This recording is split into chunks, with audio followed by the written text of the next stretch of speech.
पड़ गया है ज्ञान के। क्रोधी व्यक्ति का धैर्य नहीं रहता, क्रोधी व्यक्ति का ज्ञान मिट जाता है। क्रोध बुद्धि को खाता है। सबसे पहले क्रोध का अटैक बुद्धि पर होता है। तो उन्होंने कहा आंख बंद करो और देखो हम लोग कौन हैं। और फिर दूसरी भाषा में ओपन कह दिया आंख बंद करो, मैं क्या एक भी नहीं दिखेगा। तुम आंख बंद कर लो, कोई दिखेगा ही नहीं, किधर भी नहीं दिखेगा। बार बार मुनि भी प्रवर कहा राम सन राम, बोले भृगुपति सरुस हसे तह बंदो समबाम। बार बार भगवान मनाते हैं फिर क्रोधित कर देते हैं लक्ष्मण जी, यही चल रहा। पर भगवान ने सोचा अभी बहुत देर हो गई, ये सब झंझट निपटाया जाए। उधर जानकी जी परेशान थी, जनक जी सुनैना सब सखियां सब परेशान थी, क्या होगा क्या होगा। तो एकदम भगवान आए आगे, हाथ जोड़कर बोले प्रभु हम आपसे सब प्रकार से हारे। आप बड़े हैं हम छोटे हैं, आप ब्राह्मण हैं हम क्षत्रिय हैं। अरे हम तो आपके चरणों में बैठना चाहते हैं, आपके चरण स्पर्श करना चाहते हैं, और हमने आपके चरण स्पर्श किए आए थे आप तक।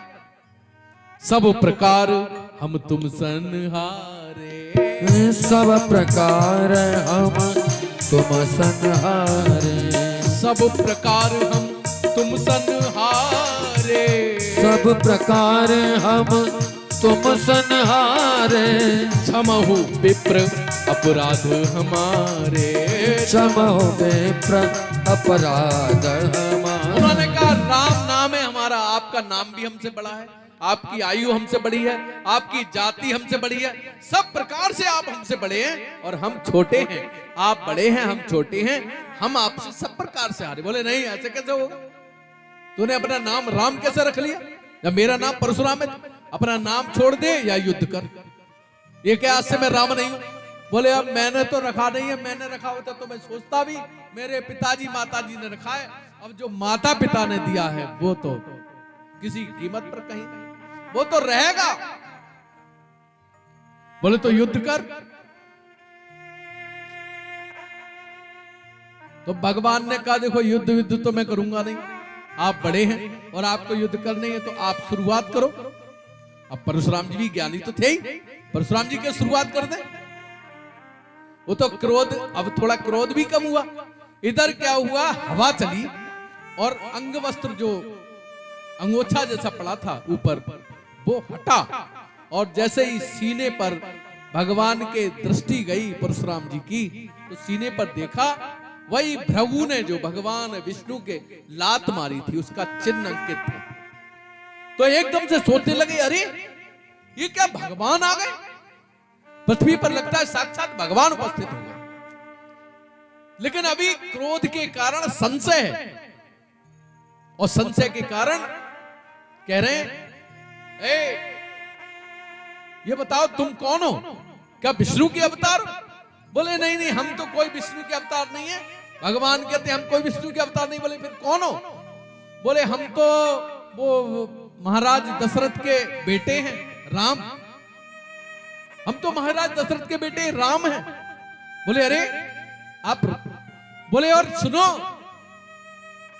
हम राम हैं और ये हमारा भाई लक्ष्मण है, हम कोई ब्रह्म नहीं है, हम कोई विष्णु नहीं है।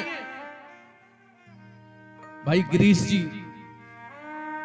प्रतिदिन आपकी कथा में उपस्थित रहते हैं सर, बहुत बहुत आशीर्वाद, बहुत बहुत।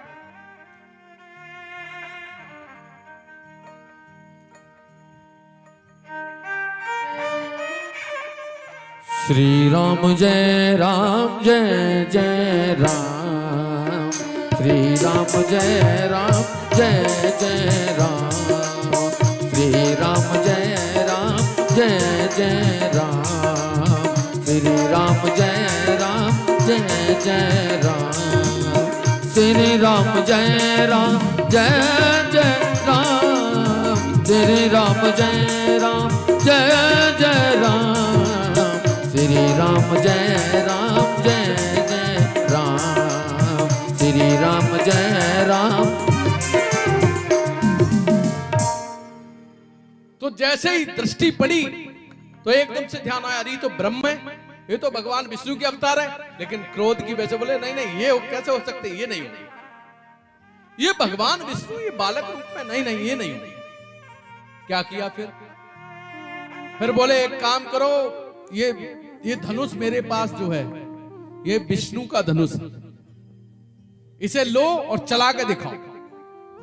राम रमापति कर धन ले, राम रमापति कर धन ले, खेचहु मिटे मोर संदेह, खेचहु मिटे मोर संदेह। कह दिया एक काम करो, ये राम का धनुष है, मुझे लगता है तुम विष्णु हो। अरे बोले नहीं, हम विष्णु नहीं है।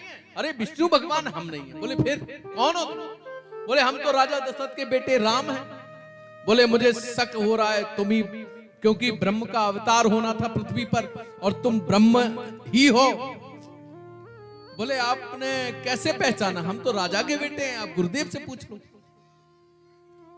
तो बोले पता चल जाएगा, ये धनुष लो और इस पर प्रतिंचा चढ़ा के दिखाओ। परीक्षा ले रहे हैं फिर भी राम की। अब जैसे ही उन्होंने कहा धनुष लो, प्रतिंचा लेकर दिखाओ, और ये कहा ही था देत चाप। उसी समय धनुष ने क्या किया, वो निकालने वाले थे, धनुष अपने आप निकल के भगवान के हाथ में चला गया। परशुराम जी घबरा गए, और लेकिन अभी समझ गए ये धनुष जो है ये विष्णु का धनुष, इसने पहचान लिया विष्णु, और भगवान के हाथ में चला गया। सब विस्मय, परशुराम मन विस्मय भयउ। परशुराम जी के मन में विस्मय, एकदम ये क्या हुआ? सोचने लगे क्या करें। देत चाप आप ही चल गए, देत चाप आप ही चल गए, परशुराम मन विस्मय भयउ, परशुराम मन विस्मय भयउ। परशुराम जी के पास चला गया, उन्होंने धनुष पर बोले बाण चढ़ा दिया। बोले अब परशुराम जी से कहा भगवान ने, बोले नहीं नहीं, अब हाथ जोड़ के खड़े हो गए। बोले आप ईश्वर हैं, परमेश्वर हैं, और बहुत प्रकार से आरती की है, बड़ा स्वागत सम्मान किया है, और बहुत क्षमा याचना की है परशुराम जी। भगवान ने कहा वो तो सब ठीक है, लेकिन आप ये तो बताओ ये धनुष कहां चढ़ाऊं? ये खाली तो जाता नहीं है बाण, अब कहीं भी मारूंगा तो कोई तो मरेगा।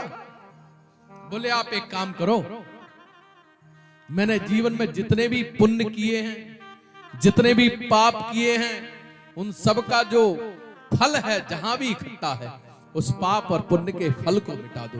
बोले क्यों, इसका क्या करोगे?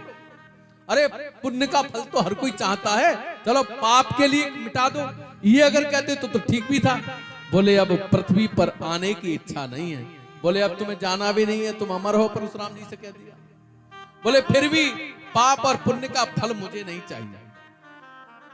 कोई धोखे धड़ाके में कोई गलत मर गया होगा, कोई गलती हो गई होगी, वो सारे पाप और पुण्य जहां भी इकट्ठे हो वहां इस बाण को चला दो।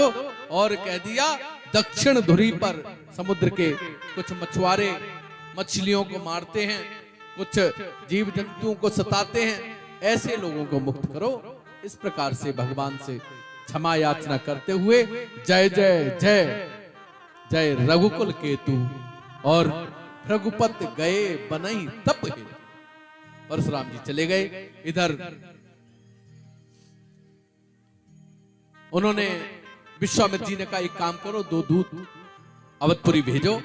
तुरंत बहुत तेज दौड़ने वाले घोड़ों के साथ 2 दूत अवधपुरी की ओर गए, और जैसे ही अवधपुरी में गए, बड़ा अच्छा प्रसंग है, लगता है एक एक प्रसंग सुनाऊं लेकिन समय सीमित है, फिर भी पूरा प्रसंग टच करेंगे। बहुत अच्छा प्रसंग। जैसे ही 2 दूत 14 दिन में अयोध्या पहुंचे, और अयोध्या पहुंचे, दरवाजे पर समाचार दिया, चिट्ठी है राम जी की का समाचार वाली चिट्ठी है ये। जैसे ही समाचार मिला तो विचार करने लगे, सोचने लगे, दौड़कर गए अंदर। महाराज की जय हो, महाराज की जय हो। राजभवन में बैठे थे राजा विश्वामित्र, राजा दशरथ जी। उन्होंने कहा 2 दूत आए हैं जनकपुरी से, राम का समाचार लेकर आए हैं। आज राजा तुरंत उठे और दौड़कर गए, दरवाजे पे ही राम का समाचार लेकर आए, तो मुझे राम जैसे ही हैं, एकदम हृदय से लगा लिया। दूत सोचने लगे, बोले क्या, कहां से आए हो, क्या है, और हाथ पकड़कर लाए और वहीं से बोले क्या समाचार है, समाचार सुनाओ। पहले दरवाजे पर ही सारे समाचार सुनने लगे। आपके बेटे राम ने धनुष तोड़ा है और उसका ये समाचार है, इसमें आपको उनका विवाह होना है। बड़ा खुश है, बड़ा आनंदित है। चिट्ठी खुद पढ़ते हैं, कभी दूतों से पढ़वाते हैं। उसके बाद बोले तुमने मेरे राम और लक्ष्मण को देखा है? बोले हाँ महाराज देखा है, ये उन्होंने ही चिट्ठी दी है। बोले तुमने इन आंखों से देखा है? बोले हाँ इन्हीं आंखों से देखा है। बोले कब देखा है? बोले हम चले थे तभी हमने देखा था। तो बोले अच्छा ये चिट्ठी दोबारा पढ़ के सुनाओ। फिर चिट्ठी पढ़वाते हैं, फिर खुद हाथ में लेके पढ़ते हैं, फिर पढ़वाते हैं। बार बार पूरा सभा के सब लोग देख रहे हैं। गोस्वामी जी लिखते हैं राजा को राम की याद आ गई, नेत्रों से झरझर आंसू बहने लगे और राजा कैसे भाव में हैं? बारे बिलोचत और बाचत चीते, बार विलोचत बाचत चीते, बार विलोचत बाचत पाती, बार विलोचत बाचत पाती, पुलक गाय भर आई छाती, पुलक गाता भर आई छाती। एकदम भाव के आंसू आ गए। राम का जब समाचार सुना, बार बार पढ़ते हैं। जैसे अब पढ़ा क्या, बहुत सारी अच्छी बातें थी, बहुत सारी खराब बातें थी। जब गुरुदेव यहां से ले गए तो ताड़िका मारने के लिए आई, तो ये खराब बात थी। ताड़िका को मार दिया, ये अच्छी बात थी। ऐसी बहुत सी खट्टी मीठी बातें थी।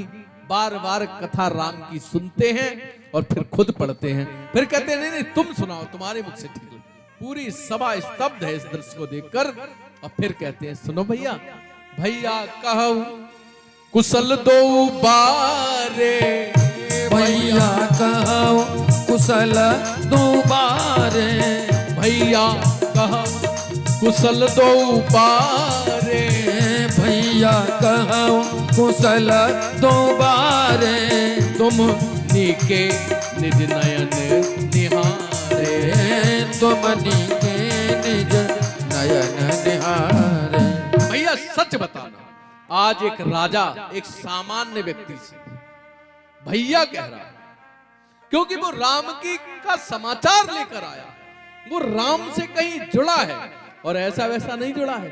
वे दोनों जो आए हैं भगवान का समाचार लेकर, वो देखत तुम ही हो जाए, ऐसा लग रहा है वे खुद साक्षात राम के स्वरूप हो गए, ऐसी उनकी भावना साधना है।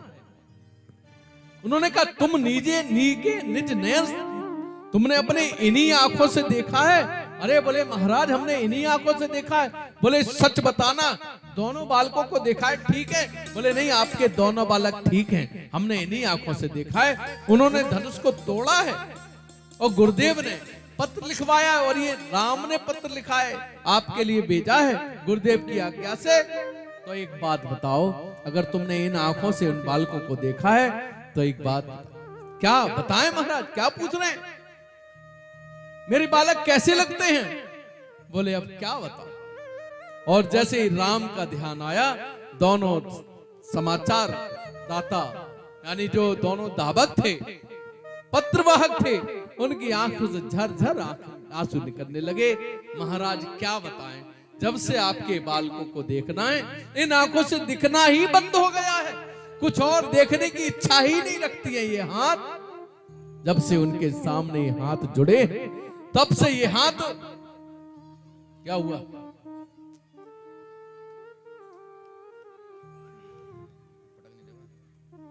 जब से ये हाथ उनके सामने जुड़े हैं, तब से कुछ और,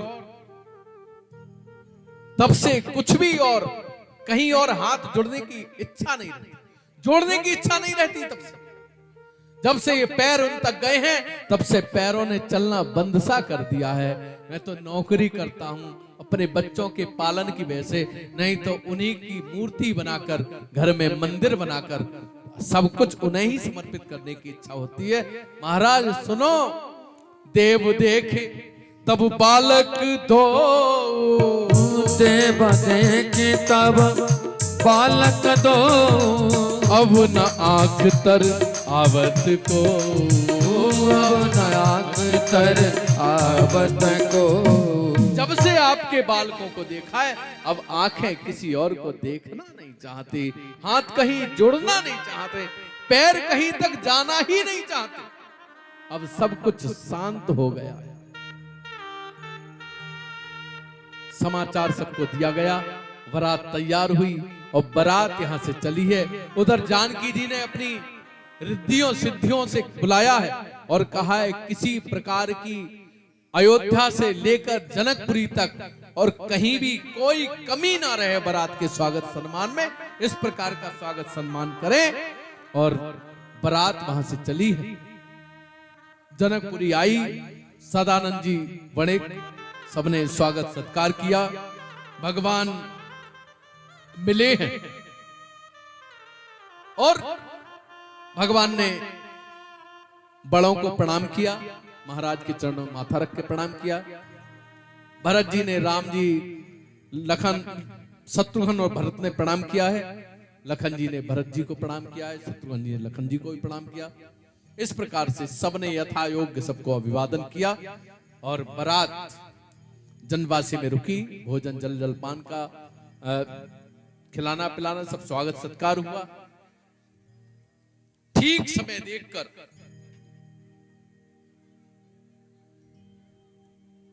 ये कहते हैं समस्त देवता देवांगनाएं माता जानकी की तरफ से और देवता लोग, कैमरा गिर जाएगा, देवता लोग भगवान की तरफ से बारात में आए और ऐसा वातावरण बन गया है कि जितने भी बड़े ऋषि मुनि देवता बड़े बड़े राजा सब बारात में कोई आया है और देवांगनाएं और रानियां और ऋषि पत्नियां सब जानकी जी की तरफ से, ऐसा भावपूर्ण वातावरण बन गया और रिद्धियां सिद्धियां सब प्रकार से सबकी सेवा करती हैं, सहयोग करती हैं। और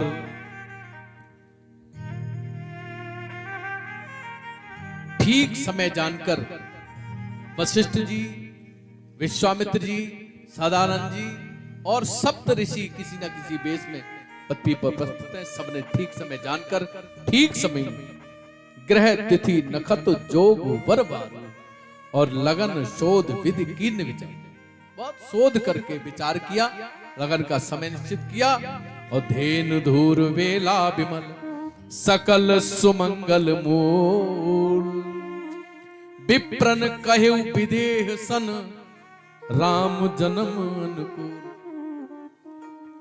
ब्राह्मणों ने कहा राजन ठीक समय ये है, इस समय और फेरे पड़ेंगे, इस समय विवाह का मुहूर्त है। आपको पता है ये 24 अवतार की जो कथा आती है भगवान के, एक भी अवतार में विवाह नहीं हुआ है। आप जरा ध्यान करो, मत्स्य अवतार, कश्यप अवतार, वराह अवतार और वामन अवतार।